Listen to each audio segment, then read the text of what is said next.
देखिए, आज हम आपको force on A current carrying wire, एक वायर में जो करंट फ्लो होती है उसके अंदर फोर्स कितना लगेगा प्लस इन मैग्नेटिक फील्ड। अगर करंट कैरिंग वायर है, उसमें करंट फ्लो हो रही है और वो वायर मैग्नेटिक फील्ड के अंदर रखा है, तो उस पर कितना फोर्स लगेगा ये पता लगाना है। हम जानते हैं कि प्लस जब हम कोई पार्टिकल चार्ज को मैग्नेटिक फील्ड के बीच में रखते हैं तो उस पर फोर्स लगता है क्यू वी वी, यानी यह बराबर होता है Q V V sine theta. एक पार्टिकल, एक चार्ज जो है जब किसी मैग्नेटिक फील्ड में होता है तो उस पर फोर्स क्या लगता है Q V V sine theta. इसी तरीके से अगर एक इलेक्ट्रॉन, मतलब यह force of a one electron, एक इलेक्ट्रॉन पर फोर्स कितना लगेगा E B D B sine theta. ये बी डी क्या है, ड्रिफ्ट वेलोसिटी। इलेक्ट्रॉन के लिए ड्रिफ्ट वेलोसिटी जो हमने पहले फाइव चैप्टर में बताया था, ड्रिफ्ट वेलोसिटी क्या होती है E B D B sine theta एक इलेक्ट्रॉन पर। और उस एक इलेक्ट्रॉन कितना है, मान लीजिए हमारे पास कितने इलेक्ट्रॉन्स हैं वो यहाँ देखना है। इसके लिए हम बिगाड़ रहे इतना, ठीक। हाँ, अब देखो इसमें ये मैग्नेटिक फील्ड है, ये मैग्नेटिक फील्ड, इसके अंदर ये मैग्नेटिक फील्ड है बी इनसाइड अंदर, और यहाँ पर कोई हमारा एक कंटार है, वायर है, ये वायर है, वायर की लेंथ है, इसमें इलेक्ट्रॉन फ्लो हो रहे हैं इस डायरेक्शन में, यानी पॉजिटिव इलेक्ट्रॉन इस टाइप फ्लो हो रहे हैं, इसके अंदर पॉजिटिव इलेक्ट्रॉन निकल रहे हैं। आप जानते हो कि धारा बहती है, धारा किधर बहती है, करंट किधर फ्लो होती है, जिधर पॉजिटिव इलेक्ट्रॉन होते हैं, और निगेटिव इलेक्ट्रॉन इधर। अगर करंट इधर फ्लो हो रही है आई, तो क्या होगा, इलेक्ट्रॉन पॉजिटिव इलेक्ट्रॉन इधर फ्लो होंगे। तो पॉजिटिव इलेक्ट्रॉन, एक इलेक्ट्रॉन पर फोर्स कितना होता है एफ ई बराबर, एक इलेक्ट्रॉन पर फोर्स होता है एफ बराबर होता है ई, यानी सूत्र होता है एफ बराबर Q B B sine theta होता है। अब एक इलेक्ट्रॉन पर फोर्स कितना लगेगा, एफ बराबर क्यू जगह ई हो गया, यानी B D B sine theta, इतना फोर्स लगेगा एक इलेक्ट्रॉन के ऊपर। मतलब force in one electron, force in one electron पर कितना फोर्स लगेगा E B D B sine theta. मान लीजिए हमारा वायर है, इसमें पता नहीं कितने इलेक्ट्रॉन, अरबों इलेक्ट्रॉन होंगे, तो किसी पार्ट को ले लेंगे। मान लीजिए हमने कोई एक छोटा सा पार्ट ले लिया, इतना पार्ट ले लिया, इस मतलब यहाँ से यहाँ तक की लेंथ, मान लीजिए लेंथ है एल, इसकी पूरी लेंथ एल है,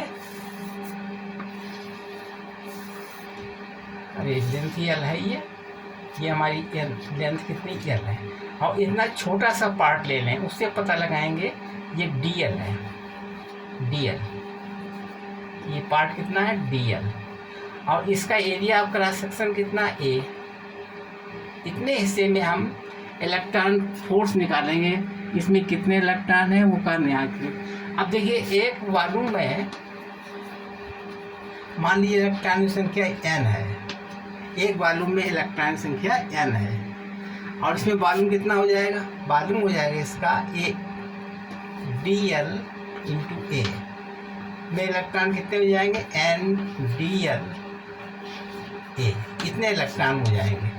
मतलब इतने में कितने इलेक्ट्रॉन हो जाएंगे n डी एल ए, डी एल ए क्या वॉल्यूम है, मतलब वन वॉल्यूम में n इलेक्ट्रॉन, यूनिट वॉल्यूम में n इलेक्ट्रॉन है, क्या है यूनिट वॉल्यूम में n इलेक्ट्रॉन है, और हमारा वॉल्यूम कितना है डी एल इंटू ए, इतना पार्ट में वॉल्यूम कितना हो जाएगा डी एल इंटू ए होगा, इतना पार्ट हमने ले लिया, इतना हिस्सा, इतने पार्ट में कितना वॉल्यूम होगा ए इंटू डी एल होगा, ए क्या है एरिया ऑफ क्रॉस सेक्शन, तो इसमें इलेक्ट्रॉन इतने हो जाएंगे। अब इतने पर कितना फोर्स लगेगा एन डी ए पर कितना फोर्स लगेगा इतने के ऊपर, बिगाड़ दें इतना।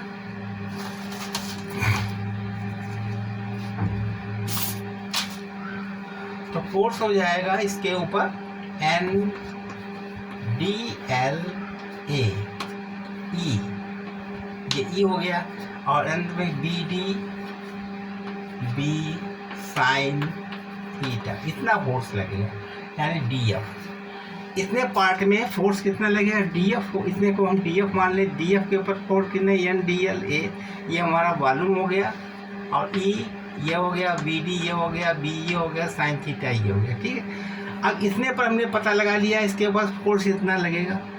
इसमें इलेक्ट्रॉनों की संख्या कितनी है, एन डी ए, ये इलेक्ट्रॉनों की संख्या हो गई, और इस इलेक्ट्रॉन इंटू इलेक्ट्रॉन, टोटल इलेक्ट्रॉनों की संख्या इतनी होगी, into B D into B into sine theta. अब इसका हम इंटीग्रेट करके पूरे को निकाल लेंगे, पूरे में कितना फोर्स लगेगा। अब इसको बिगाड़ दें, पूरे में फोर्स निकाल लीजिए। तो डी एफ यहाँ पर हो गया, डी एफ बराबर N D L A E V D B sine theta, ठीक है। आगे देखिए, इसका इंटीग्रेट कर दीजिए, इंटीग्रेशन ऑफ दिस, यानी एफ बराबर एन बी डी को पहले लिखा दें, B D E N A, यानी बी डी एन ए, इसको पहले लिख दिया आपने, और ई, इसके बाद में बी साइन थीटा, और डी एल को हमने इंटीग्रेट कर दिया।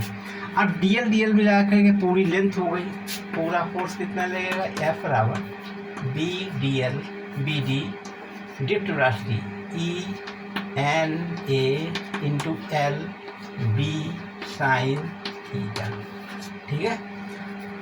और एफ बराबर हो जाए, अब देखते हैं चूँकि आई बराबर होता है, अभी निकाल चुके थे, B D E N A, ये आई बराबर होता है, ये हम पहले निकाल चुके थे डिप्ट वेलोसिटी वाले चेप में। तो अब एफ बराबर कितना हो जाएगा, एफ बराबर I B L sine theta, B L sine theta, F बराबर हो जाएगा आई एल क्रॉस बी, ठीक है। ये हमारा निकलेगा वेक्टर फॉर्म में, ये बड़ा, ठीक है। इतना हमारा फार्मूला निकला है वेक्टर फॉर्म में। अगर कोई कैरिंग वायर है, करंट कैरिंग वायर है, उसके ऊपर फोर्स क्या लगेगा, आई एल इंटू बी। अब ये कैसे लगेगा फोर्स, देखिए मैं देखा होगा फोर्स लगाने में, यहाँ पर मान लीजिए क्यू आवेश डी इलास्टिक चार्ज हो रहा है, तो इसमें फोर्स कैसे लगेगा, अंदर तरफ होगा, ऊपर तरफ फोर्स लगेगा, ये फोर्स लगेगा ये बी में, ठीक। इसी तरीके से इसका भी होगा, यहाँ करंट फ्लो हो रही है, आई करंट फ्लो हो रही, और ये मैग्नेटिक फील्ड के अंदर आई करंट फ्लो हो रही, तो इसका फोर्स कैसे लगेगा, ये राइट हैंड पाम रूल के अनुसार रखिए, फिगर फोर्स है, और करंट फ्लो की अंगूठा करंट फ्लो की तरफ, ये उंगलियाँ जो हैं मैं इसके अंदर रहेगी मैग्नेटिक फील्ड के अंदर, तो फोर्स किधर लगेगा, ऊपर तरफ लगेगा, ये फोर्स लगेगा, ठीक है।